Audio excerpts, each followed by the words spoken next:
India institution for competitive এক্সামের পক্ষ থেকে আজকের এসএলএসটি সাবজেক্ট ম্যাটার রয়েছে হিস্ট্রি, এবং এই হিস্ট্রির যে গুরুত্বপূর্ণ চ্যাপ্টারটি আজকে পড়ানো হবে বুদ্ধ ধর্ম, এবং এই বুদ্ধ ধর্মের উপরে যে কোয়েশ্চেনগুলো আছে বিগত বছরে সেগুলো আলোচনা করা হবে, এবং সঙ্গে সঙ্গে আমাদের এই টপিক ধরে এসেনশিয়াল পয়েন্টস গুলো দেওয়া হবে।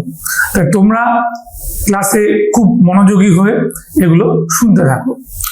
আমরা এখানে যে বুদ্ধ ধর্ম শুরু করব সেখানে প্রথমেই বলবো ঐতিহাসিক সূত্রগুলো কি, কোন ঐতিহাসিক সূত্র থেকে আমরা বুদ্ধদেব বা বুদ্ধ ধর্ম সম্পর্কে জানতে পারি। তা এক্ষেত্রে প্রথমেই যে সূত্রটার কথা এগিয়ে আসে সেটা হচ্ছে আমাদের বুদ্ধচরিত, এবং এই বুদ্ধচরিত এই যে গ্রন্থটা তোমরা দেখছো এটা হলো সংস্কৃত ভাষায় লেখা প্রথম বুদ্ধের জীবনী। মনে থাকবে, এটা একটা ইম্পর্টেন্ট সোর্স। এর রচয়িতা যিনি ছিলেন অশ্ব ঘোষ, তিনি একজন বৌদ্ধ স্কলার বা বৌদ্ধ পণ্ডিত ছিলেন, এবং উনি কুষাণ যুগে ছিলেন। এবার দেখো, তারপরে আমরা যে গুরুত্বপূর্ণ গ্রন্থটার কথা বলি তার নাম হলো জাতক। ঠিক, এবং জাতকে পালি ভাষায় জাতক রচিত, এবং জাতকে গল্পের সংখ্যা 547, এবং ভগবান বুদ্ধের পুনর্জন্ম এবং পূর্বজন্মের কথা এখানে রয়েছে। আমি এক্ষেত্রে একটু বলবো, জাতকের অনেকগুলো ভাগও আছে। যেমন একটা বইয়ের কথা তোমরা নিশ্চয়ই জানো যে গঙ্গামালা জাতক। এই গঙ্গামালা জাতকে আমরা দেখেছিলাম ষোড়শ মহাজন পদের একটা আমরা সূত্র পেয়েছিলাম, তাই তো? তাই এটা ইম্পর্টেন্ট। আবার একই সঙ্গে বুদ্ধ বা বৌদ্ধ ধর্মে যেটা বিশ্বাস করা হতো সেটা হচ্ছে আমাদের পরজন্মের কথা বলা হতো, এবং পরজন্মের কথা মাথায় রেখেই ভগবান বুদ্ধের অনেকগুলি আমাদের জন্মের কথা বলা হয়েছে।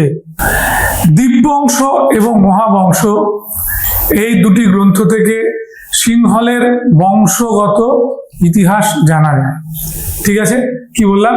দিব্যবংশ এবং মহাবংশ এই দুটো গ্রন্থ থেকেই আমরা একটা সিংহলের বংশগত ইতিহাস পাই, এবং এখানে একই রকম ভাবে আমরা বুদ্ধের বেশ কিছু ইনফরমেশন পাই, তাই তো? এটা পালি ভাষায় রচিত। এরপর আসছে দিব্যবদান, এটাও পালি ভাষায় রচিত, এবং এটা অবদান সাহিত্যের গ্রন্থ।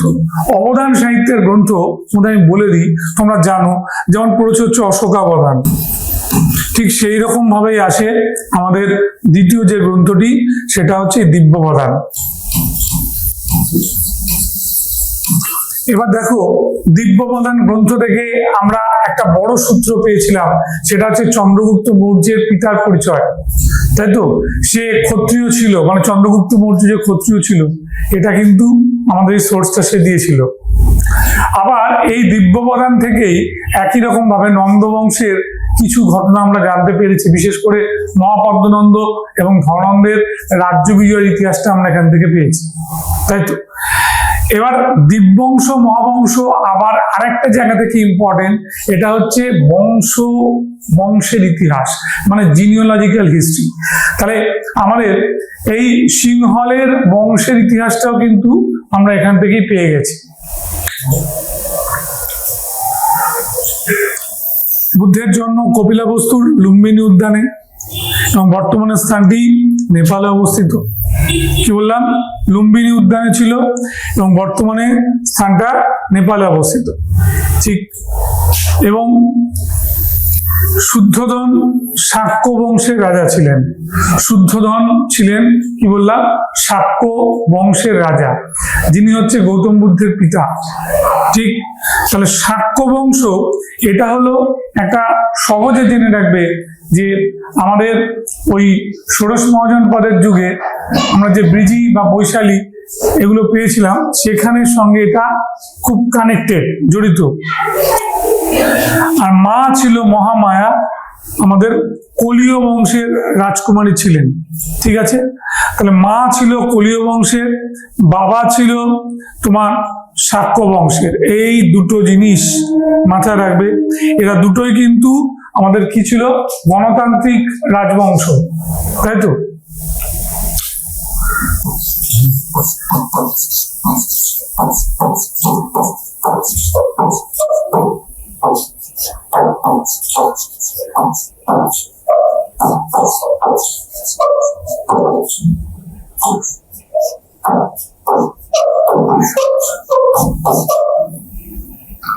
রাখবে এটা খুবই ইম্পর্টেন্ট, এটা ভালো করে আমরা পড়বো। এবং তারপরে তোমরা দেখো সিংহলি মতে, তাই তো, সিংহলি মতে গৌতম বুদ্ধের জন্ম হয় 624 খ্রিস্টপূর্বাব্দে। তাহলে 624 খ্রিস্টপূর্বাব্দে এটা কেবলই মাত্র শ্রীলঙ্কার একটা মত, যেটা ভারতীয় মতের সঙ্গে মেলে না। এবং একই সঙ্গে গৌতম বুদ্ধের মহাপরিনির্বাণ হয় 544 খ্রিস্টপূর্বাব্দে। তোমরা এই কোশ্চেনটা ভালো করে দেখবে। এই কোশ্চেনটা আমাদের 2007 সালে WBCS পরীক্ষার প্রিলিমিনারিতে এসেছিল। আর এই প্রশ্নটাই আমাদের তোমার কি বলবো উত্তরপ্রদেশ PSC তে ওই কোশ্চেনটা দিয়েছিল। এবং এটা যখন তখনই কিন্তু স্কুল সার্ভিস নিতেই পারে, ভালো প্রশ্ন। তাহলে সিংহলি মতে গৌতম বুদ্ধের জন্ম এগিয়ে যাচ্ছে, কিন্তু যেটা চীনা মত বা ক্যান্টোনিজ ক্যালেন্ডার, তাতে কিন্তু বুদ্ধের জন্ম হয় 566 অথবা 563। মনে থাকবে, ক্যান্টোনিজ ক্যালেন্ডারে মাত্র 3 বছরের হেরফের, এবং সেইখান থেকে মহাপরিনির্বাণ 486 বা 483। ঠিক আছে, মনে থাকবেন, এটা খুব গুরুত্বপূর্ণ, এটা তোমাদের ভালো করে মনে রাখবে। এবং এরপরে বলে দিই যে বুদ্ধের পরবর্তী যে পর্বটা আছে সেটা তার একটা জীবনের পর্ব, এবং জীবনের পর্বটার মধ্যে খুব ইম্পর্টেন্ট সেটা হচ্ছে গৌতম বুদ্ধ মাত্র 16 বছর বয়সে আমাদের বিবাহ করেন। ঠিক, এবং গৌতম বুদ্ধ 16 বছর বয়সে যখন বিবাহ করছেন, বলছে সেই সময় ট্রাইবাল গোষ্ঠীতে যেরকম নিয়ম ছিল, সেখানে বিশেষ করে A.L. ব্যাসামের the wonder that was India এই গ্রন্থটা থেকে একটা সূত্র দিচ্ছে, সম্পর্কিত নাকি মামাতো বোন ছিল। এই মেয়েটিকে, তার নাম যশোধরা, যাকে আমরা ডোপা নামে চিনতাম। তাহলে যশোধরা তোমার বিবাহ করলো কাকে? গৌতম বুদ্ধকে। তখন বুদ্ধের বয়স 16। এবার এখানে একটা প্রশ্ন আসে, সেটা হচ্ছে যে গৌতম বুদ্ধ এই যে 16 বছর বয়সে বিবাহ করলেন, মানে সাংসারিক জীবনে প্রবেশ করলেন, তার আগে কি কিছু পরিবর্তন হয়েছিল? অবশ্যই হয়েছিল। প্রথমেই বলি কপিলাবস্তু, তাই তো, যেটা লুম্বিনী পার্ক কপিলাবস্তু, যেটা নেপালে অবস্থিত, সেখানে যখন মহামায়ার গর্ভে গৌতম বুদ্ধ জন্মগ্রহণ করেছিল এবং তারপরে একটু একটু করে বড় হয়েছিল, খুবই অল্প বয়স থেকেই কিন্তু বুদ্ধ একটা ধারাবাহিকভাবে একটা স্বপ্ন দেখতো যে একজন তোমার কি বলবো ব্রাহ্মণ মানুষ, যিনি যার মুখে সদাই হাসি, ঠিক আছে, তিনি ওর সামনে উপস্থিত। এবং এই কথাটা বারবার বলার পরে এটাও কিন্তু মেনশন করেছিল যে তিনি একটি গেরুয়া বসন পড়েছেন এবং মস্তক মণ্ডিত। তখন তার বাবার মনে হলো যে ছেলের এই স্বপ্ন যদি দীর্ঘদিন ধরে দেখে, তাহলে সে রাজপুত্র হবে না, একজন সন্ন্যাসী হবে। তখন সেই কি বলবো তাকে রাজপুত্রের শিক্ষা দেওয়া হয়, মানে ক্ষত্রিয়ের শিক্ষা দেওয়া হয়। এবং অচিরেই বুদ্ধ খুব ভালো অশ্বচালক বা অশ্বারোহী, এবং একই সঙ্গে তিনি তোমার তরবারি চালনাতেও বেশ প্রশিক্ষণ পান। এবং এইখানে তিনি যখন বিবাহ করতে যান 16 বছর বয়সে, সেখানে তার খুড়তুতো ভাই দেবদত্ত গিয়েছিল, এবং সেই সামনেই উনি কিন্তু এত ভালো বীরত্ব প্রদর্শন করেন, যার জন্য ওনাকে বিজয়ী ঘোষণা করা হয়, এবং উনি কিন্তু শেষ পর্যন্ত বিবাহ করতে পেরেছিলেন। এইভাবে তার বৈবাহিক জীবন যাত্রার সঙ্গে সঙ্গে তার একটি পুত্র হয়। তখন তার বয়স মাত্র 29 বছর বয়সে তিনি পুত্র লাভ করেন। পুত্রের নাম কি হয়? পুত্রের নাম ছিল রাহুল, মনে থাকবে। এবং পুত্রের নাম, এই রাহুলের কথা যে আমি বললাম, সেই রাহুলকে 6 মাস মতো বয়সে রেখেই তিনি কিন্তু গৃহত্যাগ করেন। এবার তার গৃহত্যাগের হেতু কি ছিল? যেটা বলে তিনি দেখেছিলেন একজন মানুষ যিনি তার জীবদ্দশায় বার্ধক্যে জর্জরিত, মানে জরায় তিনি রয়েছেন, তিনি আর তার জড়া বইতে পারছেন না, উনি মৃত্যু কামনা করছেন। আবার বলছেন যে তিনি একজন মানুষকে দেখেছেন যে তারই সমবয়সী, তার মৃত্যু হয়েছে, তার পরিবার কান্নাকাটি করছে, এবং যেখান থেকে তার মনে হলো এই জগৎ সংসারে শুধু যাওয়া আর আসা, তাই তো, যাই কিছু আমি করি আমাকে মরতে হবে, তাই মৃত্যুটাকে আমি কখনো অতিক্রম করতে পারবো না, কিন্তু তার জন্য বাকি মানুষের এত কষ্ট, এবং সেই কারণেই গৌতম বুদ্ধ একটা গৃহত্যাগের সংকল্প নেয়। এবং যখন তিনি গৃহত্যাগ করেন, গৃহত্যাগ করার পরে উনি তার ঘোড়া কণ্ঠককে সঙ্গে নিয়েছিলেন, এবং পরবর্তীকালে ঘোড়াটিকে ছেড়ে দেন, এবং ছেড়ে দিয়ে তিনি রুদক রামপুত্র এবং আলার কামা নামে দুজন তোমার পণ্ডিতের সংস্পর্শে আসেন, যারা সন্ন্যাসী, কিন্তু আলার কামা এবং রুদক রামপুত্র তাকে একটাই কথা বলে, সেটা হচ্ছে যে তাকে কঠোরভাবে কৃচ্ছ সাধন করতে হবে, এবং কঠোরভাবে কৃচ্ছ সাধনার মাধ্যমেই তার ঈশ্বরত্ব সম্ভব। এবং এইভাবে যখন তার দিনগুলো চলছিল, ঠিক সেই সময় একটা ঘটনা আমরা সামনাসামনি দেখতে পাই। সেটা হচ্ছে উনি ওনাদের দুজনকেই পরিষ্কার বলে দেন যে তার দ্বারা কিছুতেই আর এই সন্ন্যাস নেওয়া সম্ভব হবে না তাদের কাছে, কারণ তাদের নিয়ম কানুন তার পছন্দই হচ্ছে না। এবং বুদ্ধ যখন চলেছেন, এবং চলতে চলতে যখন তিনি মগধের পথ দিয়ে চলেছিলেন, তখন তার সঙ্গে কিন্তু বিম্বিসারের সাক্ষাৎ হয়েছিল। এবং এটাও বলি, তিনি আস্তে আস্তে 5 ব্রাহ্মণের সঙ্গে তার দেখা হয়, যারা বলেছিল আপনি যথাসম্ভব খাওয়া দাওয়া কমিয়ে দিয়ে এক মনে সাধনা করুন। এবং আলটিমেটলি যেটা হয়েছিল, বুদ্ধ সম্পূর্ণভাবে 2-3 দিন ওদের সঙ্গে বসে ওদেরকে ত্যাগ করে উনি নিজের মতো চলতে শুরু করেন। তাই গৌতম বুদ্ধ কোন নদীর তীরে, ঠিক আছে, কোন নদীর তীরে এবং কোন গ্রামে, তাই তো, উনি তপস্যা করেছিলেন, এবং যেখান থেকে তার সত্যিকারে কৃচ্ছ সাধনার সূত্রপাত, সেটা আমাদের জানতে হবে। দেখে নিই আমরা। মাত্র 16 জন্মের অল্পকাল পরে তার মা মহামায়ের মৃত্যু হলে তার সম্পর্কিত মাসি প্রজাপতি গৌতমী ধাত্রীমাতার মতো তাকে পালন করেন। সিদ্ধার্থের প্রতিদ্বন্দ্বী ছিলেন তার আপন খুড়তুতো ভাই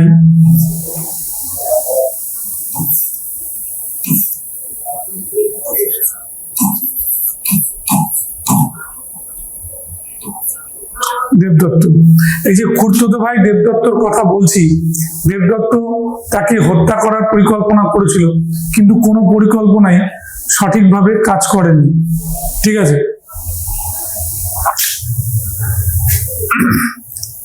মাত্র 29 বছর বয়সে সিদ্ধার্থ তার 6 মাসের পুত্র রাহুল, ঠিক আছে, স্ত্রী যশোধরা এবং পিতা শুদ্ধোধনকে রেখে গৃহত্যাগ করেন। তার গৃহত্যাগের ঘটনাটি মহাভি নিষ্ক্রমণ নামে পরিচিত। ঘটনাটি গৌতম বুদ্ধের জীবনে বৈশাখী পূর্ণিমা বা পূর্ণচন্দ্র দিবসে ঘটেনি, এটা মনে রাখবে।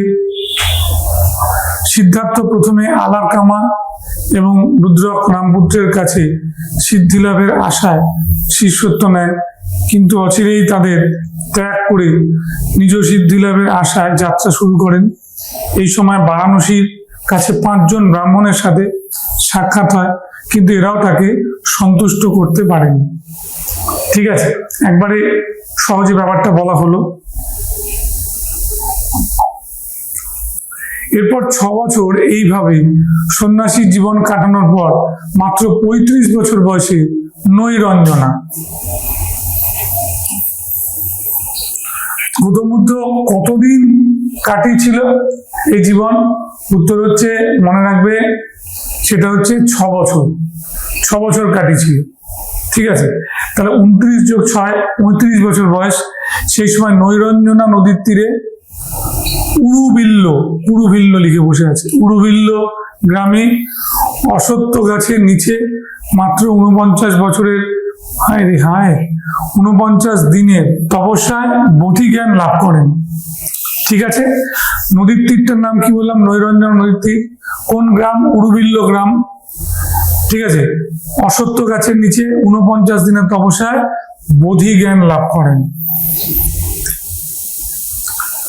সিদ্ধার্থ বোধি জ্ঞান লাভের পর তথাগত নামে পরিচিত হন। বুদ্ধ তার পরম বোধি জ্ঞান সর্বপ্রথম বারাণসী ঋষিপত্তনে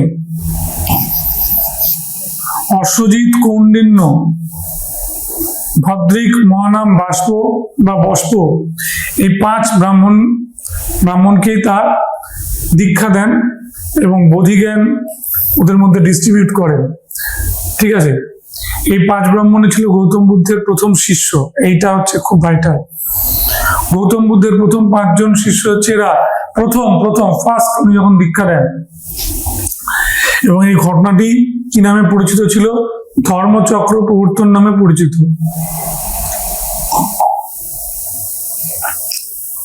গৌতম বুদ্ধের শিষ্য কারা ছিল?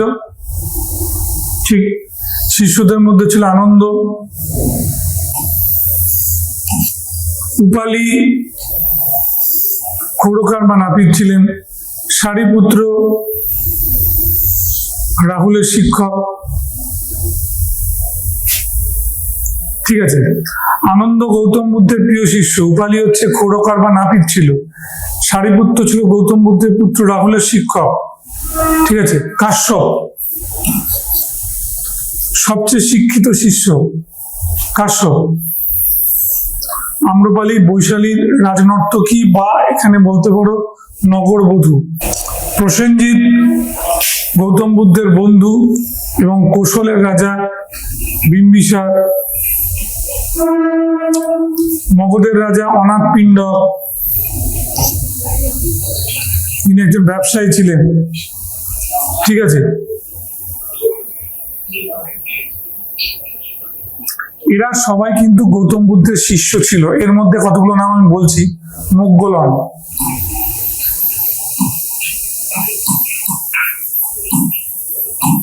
মোগলন, কে ছিল? তিনি সুপার ন্যাচারাল মানে অতীন্দ্রিয় ক্ষমতার অধিকারী।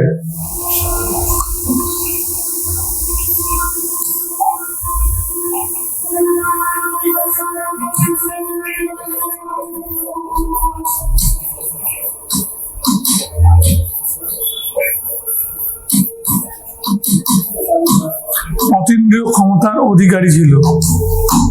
এই শিষ্যর কথা মনে রাখতে হবে, মোগলন। সারিপুত্রর কথা এখানে বলা হয়েছে, যিনি রাহুলের শিক্ষক হয়েছিলেন।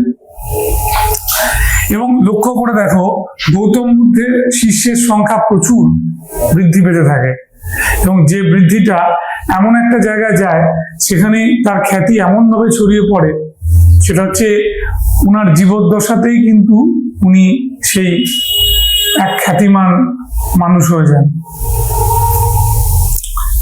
এবার দেখো, তারপরে যেটা বলবো, অঙ্গুলিমাল, যিনি একজন দস্যু। কেমন দস্যু? যে মানুষকে মেরে তার হাতের আঙুলগুলো কেটে মালা গেঁথে উনি গলায় পড়তেন। মোগলান ইন্দ্রজাল বিদ্যায় পারদর্শী, তাই তো? আচ্ছা, বুদ্ধ তার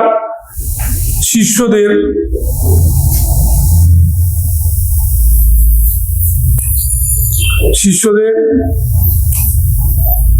মাগধী প্রাকৃত ভাষায় ধর্ম প্রচার করেন। এটা পরীক্ষার প্রশ্ন। বুদ্ধ কোন ভাষায় ধর্ম প্রচার করতেন? উত্তর হচ্ছে মাগধী প্রাকৃত ভাষায় ধর্ম প্রচার করতেন। বুদ্ধ ধর্মের ত্রিরত্ন কি ছিল? বুদ্ধ যিনি জ্ঞানী বা জ্ঞান লাভ করেছেন, ধর্ম, অবস্থান, সংঘ, নিয়ম কানুন। ঠিক, সংঘ মানে হচ্ছে নিয়ম কানুন। গৌতম বুদ্ধ ছিলেন অজ্ঞেয়বাদী। কি বললাম বাবু? অজ্ঞেয়বাদী। ঈশ্বর থাকতেও পারেন, আবার ঈশ্বর নাও থাকতে পারেন, এটাকে আমরা বলি অজ্ঞেয়বাদী। ঠিক অজ্ঞবাদী কিরম বললাম, ঈশ্বর থাকতেও পারেন, ঈশ্বর নাও থাকতে পারেন। তাহলে অ্যাকচুয়ালি গৌতম বুদ্ধ কিন্তু নাস্তিক নয়, যেটা মহাবীর জৈন ঈশ্বরের অস্তিত্বে বিশ্বাস করতেন না। কিন্তু গৌতম বুদ্ধ বলতেন যে আমি একজন অজ্ঞেয়বাদী বা অ্যাগনোস্টিক্স, যার মানে হচ্ছে ঈশ্বর থাকতেও পারেন, ঈশ্বর নাও থাকতে পারেন।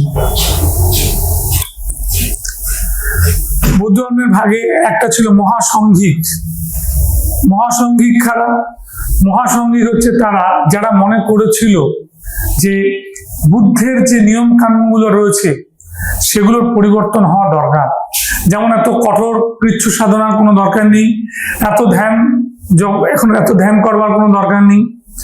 তারপরে ভিক্ষুণীদের যে সমস্ত নিয়ম কানুন ছিল সেগুলোকে অনেক সহজ সরল করে দিয়েছিল। তাই এক কথায় বলতে গেলে যে মহাসংঘিকে যারা বুদ্ধের কি বলবো শিষ্য ছিল, তারা পরিবর্তন চেয়েছিল যাতে এই ধর্মের প্রচার হয়। এবার আসছে স্থবিরাবধীন। মহাসংঘিকের পর স্থবিরাবধীন, এরা হচ্ছে অনেক বেশি রিজিড, তাই তো অনেক বেশি তোমার কি বলবো নিয়ম কানুন মানে। এরা চেয়েছিল মেনলি, তারা চেয়েছিল যে এখানে বুদ্ধের নিয়ম কানুনগুলোকে আরো প্রসারিত করা হোক, আরো বাড়ানো হোক।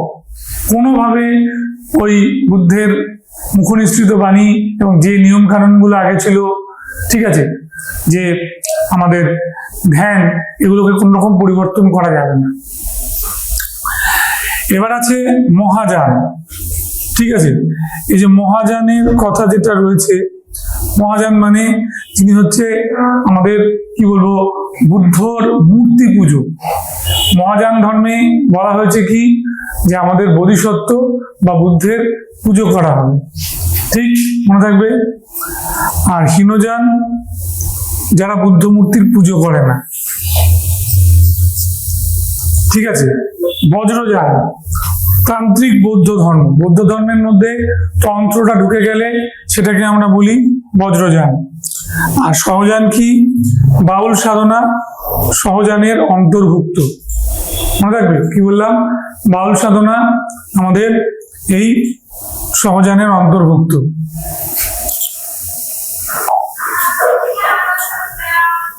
হীনযান ধর্ম প্রচারিত হয় শ্রীলঙ্কা ও কম্বোডিয়াতে।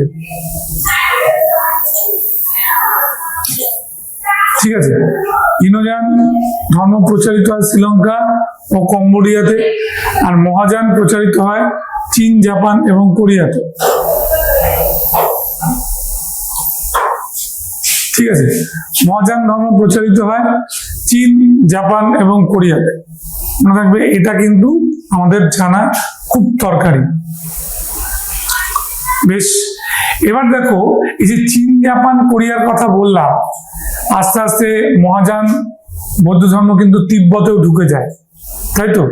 পরবর্তীকালে যদিও দেখা যায় বজ্রযানীরা অনেক বেশি সফল হয় তিব্বতে, তাই বজ্রযান তিব্বতে, এই কথাটা খুবই ইম্পর্টেন্ট, মনে রাখবে।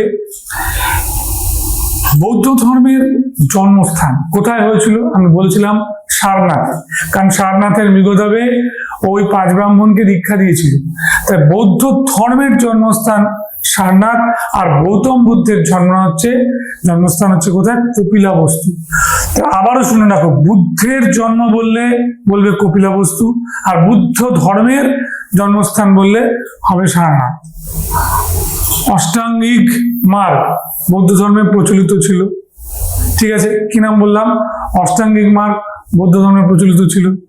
এবং এইখানে যে 8টা মার্গ ছিল, তার এই মার্গগুলো বুদ্ধ বলেছিলেন যে এটা সম্ভব, মানে সৎকর্ম, সৎ বাক্য, ঠিক আছে, সম্যক সমাধি যা আছে, এটা সম্ভব যদি তুমি মধ্যপন্থা মেনে চলতে পারো।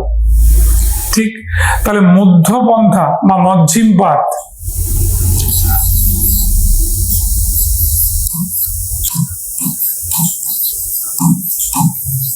মধ্যম পথ মানেই হচ্ছে আমাদের অষ্টাঙ্গিক মার্গ।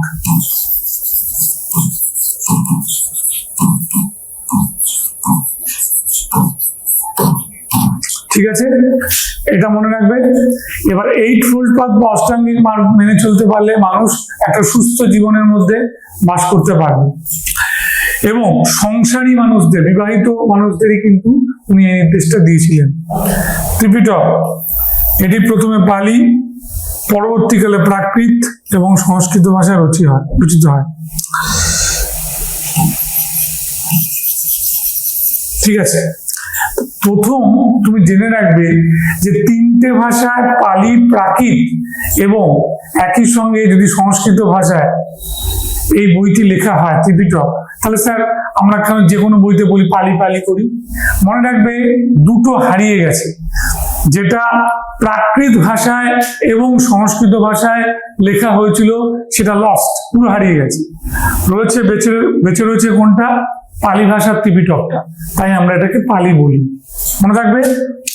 এবার দেখো, বর্তমানে এটি পালি ভাষায় অস্তিত্বই পাওয়া যায়। পিটক শব্দের অর্থ হচ্ছে ঝুড়ি বা বাস্কেট, তাই তো, ঝুড়ি বলা হয়। নেক্সট, বিনয় পিটক।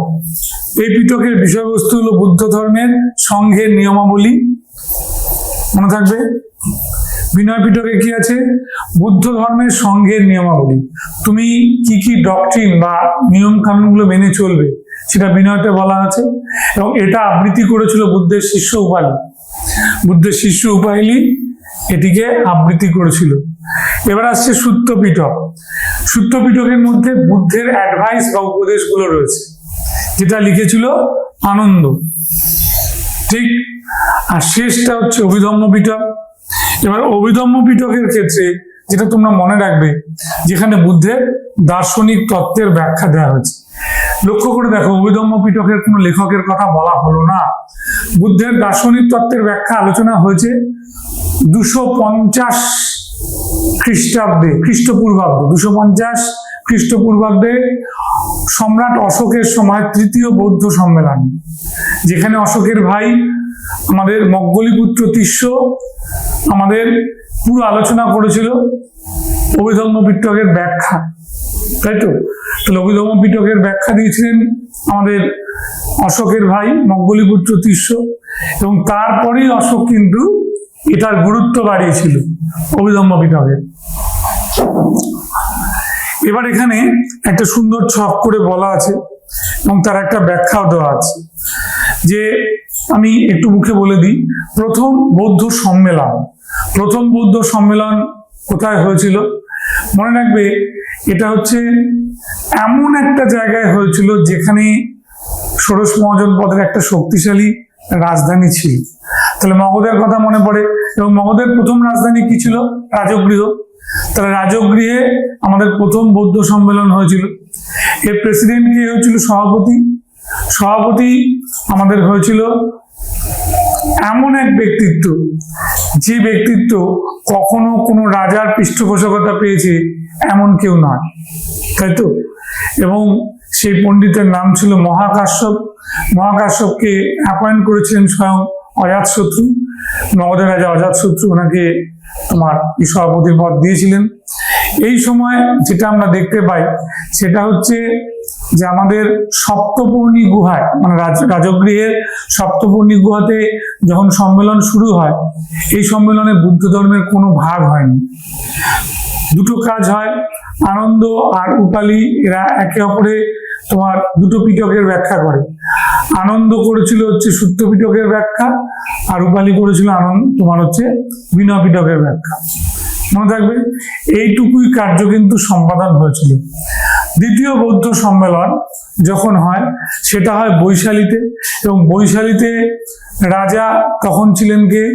তখন ছিলেন আমাদের রাজা কালাশোক, এবং কালাশোক 383 খ্রিস্টপূর্বাব্দে এই সম্মেলনের আয়োজন করেছিলেন।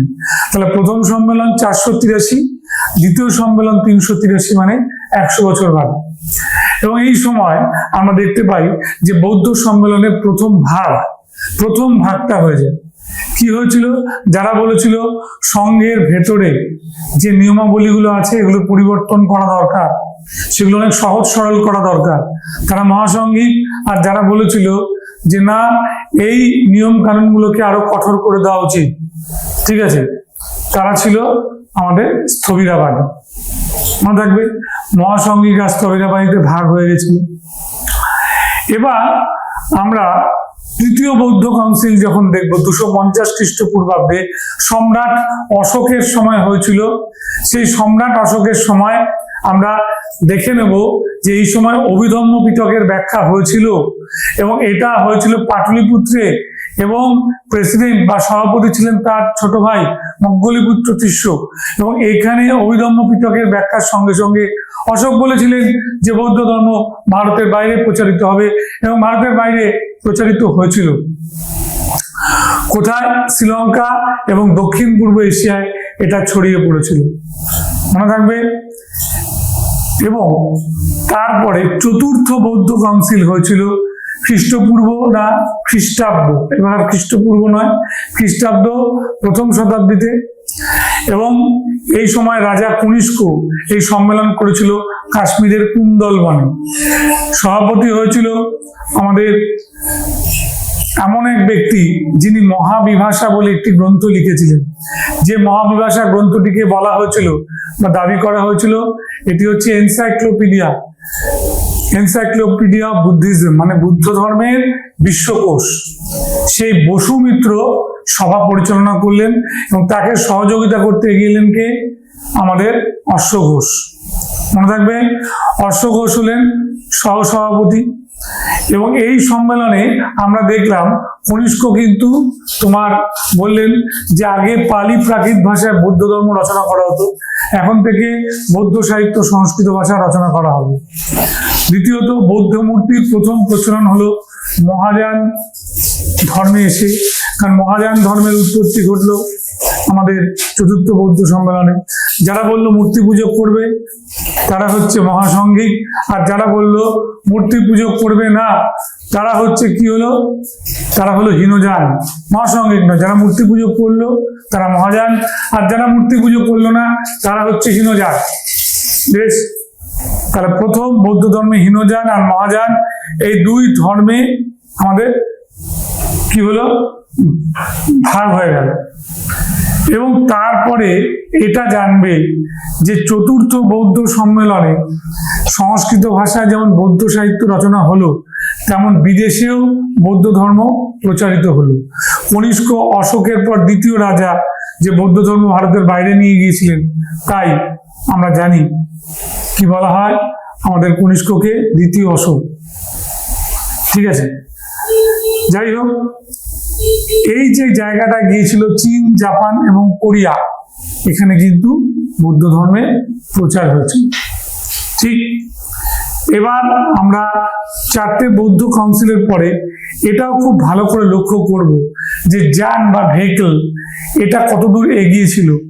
বুদ্ধ ধর্মকে প্রথম বুদ্ধ ধর্মের চীনে গিয়ে বৌদ্ধ ধর্মের প্রচার করেন যিনি, সেই ভদ্রলোকের নাম হলো নাগার্জুন। এবং নাগার্জুন মনে রাখবে যে বহু বৌদ্ধ টেক্সট, ঠিক আছে, সেটা চীনা ভাষায় অনুবাদ করে ফেলেছিল মূল টেক্সট থেকে। ঠিক আছে, তারপরে নাগার্জুনাকে কোন্ডা ছিল, নাগার্জুনা কোন্ডা বৌদ্ধ ধর্মের দক্ষিণ ভারতের সর্ববৃহৎ কেন্দ্র। ঠিক, তাহলে আমরা এখানে এটা সব বললাম। দেখো এখানে সব দিয়ে দিয়েছি, লিখে দিয়েছি আমি।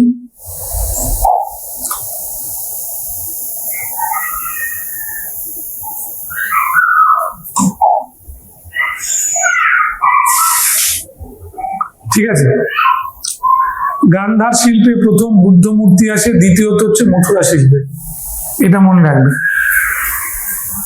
গৌতম বুদ্ধকে লাইট অফ এশিয়া, এশিয়ার আলো বলে অভিহিত করেছিলেন এডুইন আর্নল্ড। ঠিক আছে, এবং এডুইন আর্নল্ডের লেখা বইটার নামও কিন্তু লাইট অফ এশিয়া।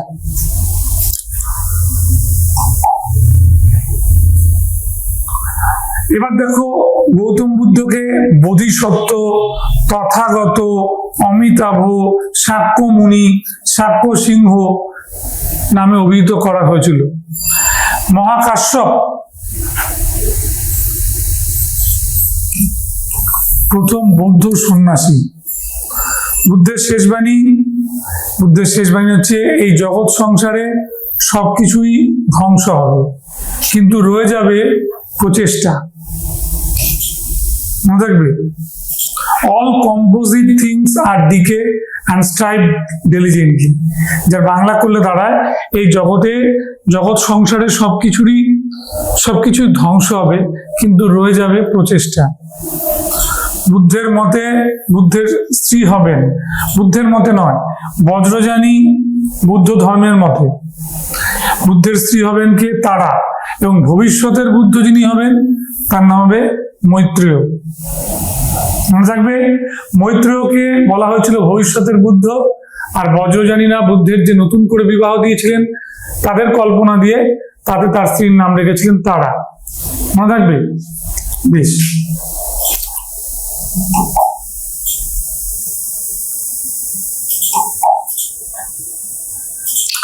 এবার দেখো এখানে প্রশ্নগুলো সেইভাবেই দেওয়া আছে। যেমন এখানে অনিকেন্তবাদ, ঠিক আছে, জীব অজীব, এই কথাগুলো বলা হয়েছিল।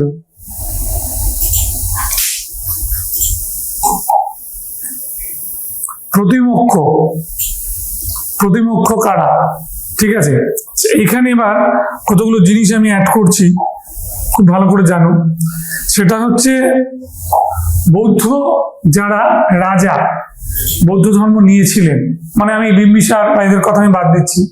যেমন ধরো মিনান্দার, ইন্দো গ্রিক রাজা মিনান্দার বৌদ্ধ ধর্ম নিয়েছিল, এবং মিনান্দারকে যিনি দীক্ষা দিয়েছিলেন সেটা হচ্ছে বৌদ্ধ পণ্ডিত নাগসেন।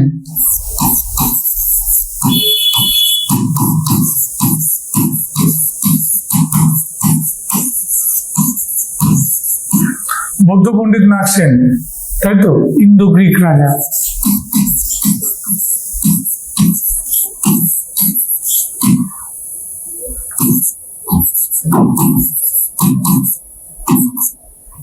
ইনি একটা গুরুত্বপূর্ণ। 2 নম্বর আমি বলবো আরেকজন বিখ্যাত ব্যক্তিত্ব হর্ষবর্ধন, তাই তো, থানেশ্বরের রাজা।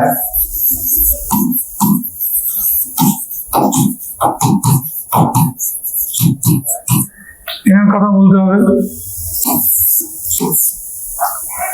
তারপরে বৎসরাজ উদয়ন,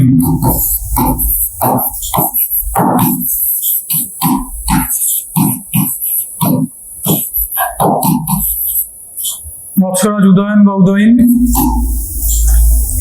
ইনিও ছিলেন বৌদ্ধিস্ট।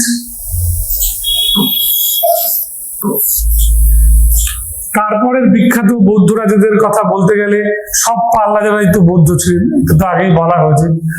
তারপরে বলতে গেলে আমরা বলতে পারি হচ্ছে কোশলের রাজা প্রসেনজিৎ, যেটা আগে বলা হয়েছে।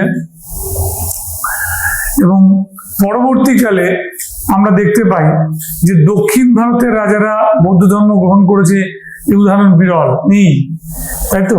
এবং এটাও আমরা দেখতে পেয়েছিলাম যে যখন আমাদের ওই শিলপ্পটিকরম চরিত্রের সতী কন্যাগী, উনি কিন্তু বৌদ্ধ ধর্ম গ্রহণ করেছিলেন। এখানে যে সতী কন্যাগীর কথা আসতে পারে।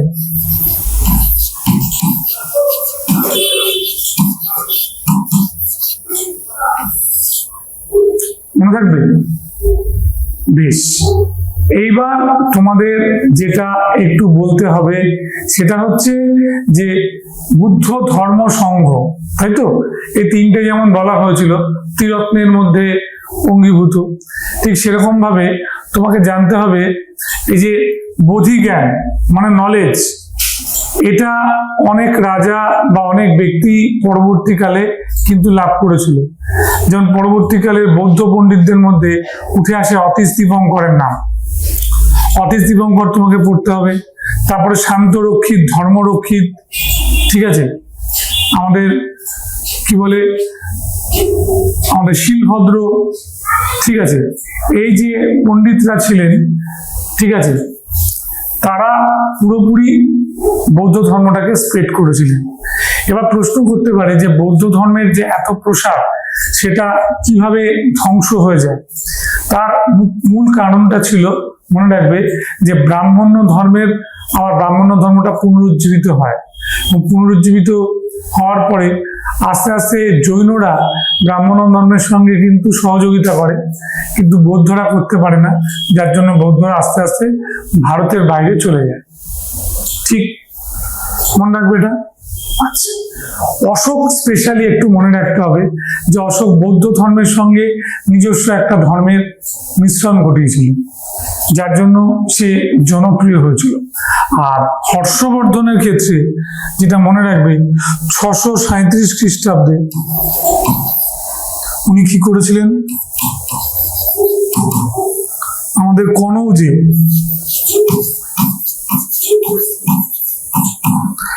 একটা ছোট বৌদ্ধ সম্মেলন করেছিলেন।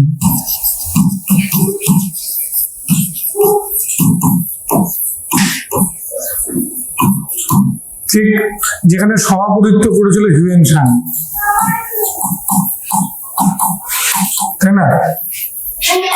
বৌদ্ধিস্ট চৈনিক, মানে একজন, তোমার কি বলবো, বুদ্ধ ধর্মাবলম্বী চীনের একজন, তোমার কি বলবো, পরিব্রাজক, যে ভদ্রলোক আমাদের এই বৌদ্ধ ধর্মের দর্শন শেখার জন্য নালন্দা বিশ্ববিদ্যালয় নিয়ে এসেছিলেন।